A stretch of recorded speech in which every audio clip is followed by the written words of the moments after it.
That's right, Eric and Mimi, and all three want to remain anonymous. And they say despite wearing masks and getting temperature checks at the door, they still show up to work worrying about their safety. Dozens of supporters stepped out onto Main Street holding up signs saying, "No mercy." I'm going to step to the side so you guys can get a better look at them. There is a bit of a struggle. This is a fifth person police are taking into custody.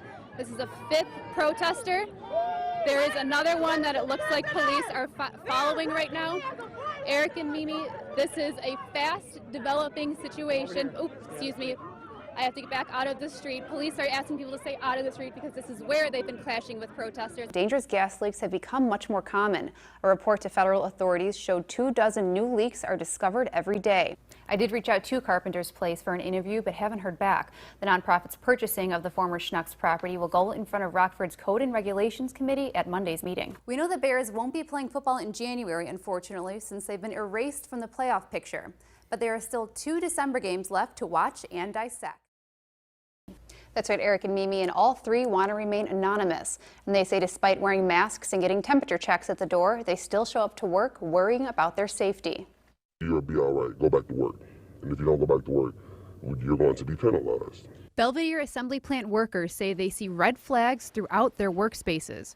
I talked to 3 employees who share the same concerns. All chose to remain anonymous out of fear of losing their jobs. If you leave the plant, you will receive a point.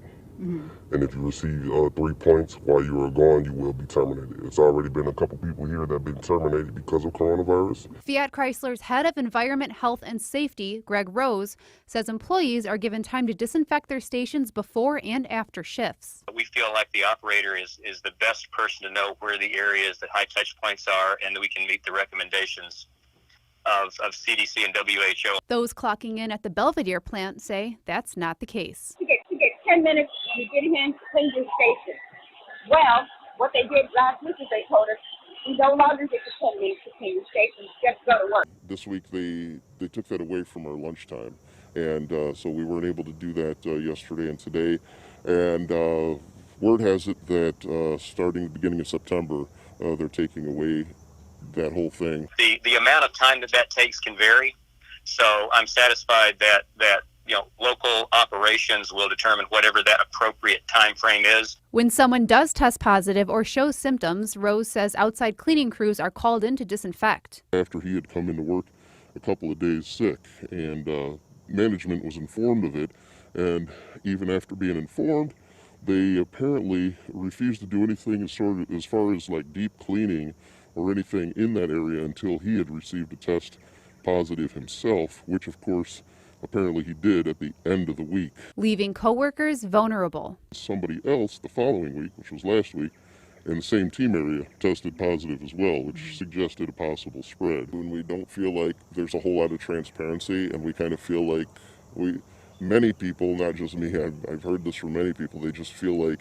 things are being hidden from us, like almost as though it's intentional. We told them that's not right.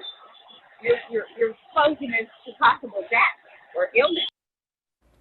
Greg Rose says FCA takes contact tracing very seriously, and any employees with known exposure are tested.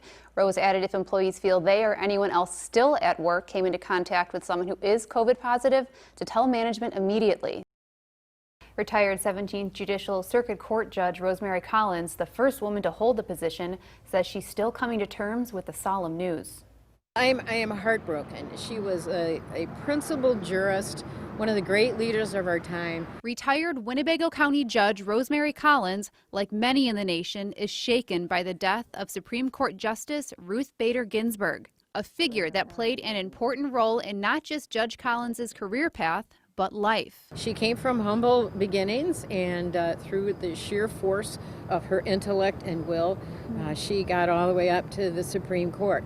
So, and she never forgot what she stood for. She stood for gender equality. She stood for the principle that all are created equal. And she very cleverly and disciplined crafted her life to make sure that she left the world a better place.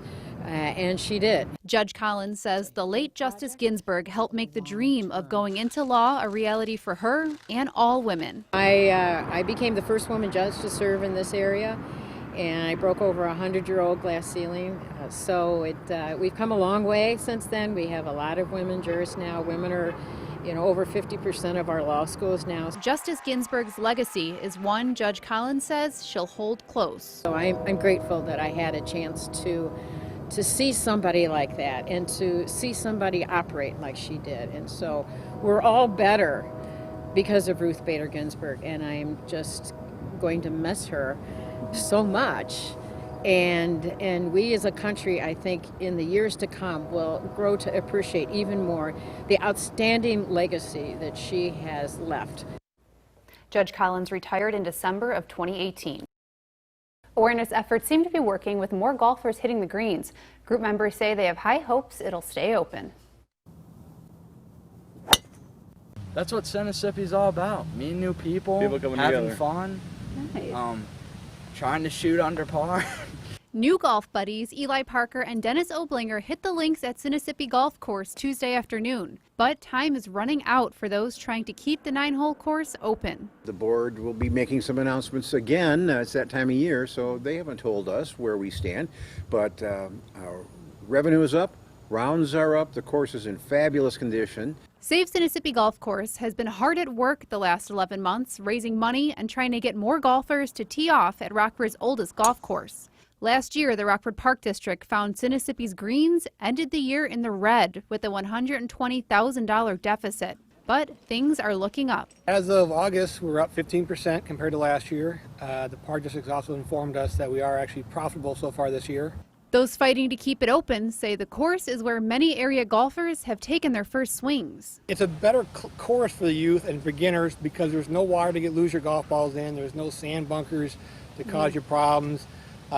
It's not as tree lined as it used to be. Oblinger, a newcomer to the sport, agrees. Bought my first set of golf clubs and I'm just learning the game. It's an aggravating game, frustrating, but it's really fun. It's nice to be out here and out in the nice weather. And the short course makes it easy to squeeze a game in. You can do it in an hour and a half. You can get around 9 holes really quick. So even if you take a long lunch or you get up early in the morning or you want to stop after work and get a quick 9 in, it's just an ideal place. If you want to donate more than just a round of golf, Mississippi Golf Course is allowing people to sponsor holes. We're posting that information on how to do it on our website, mystateline.com.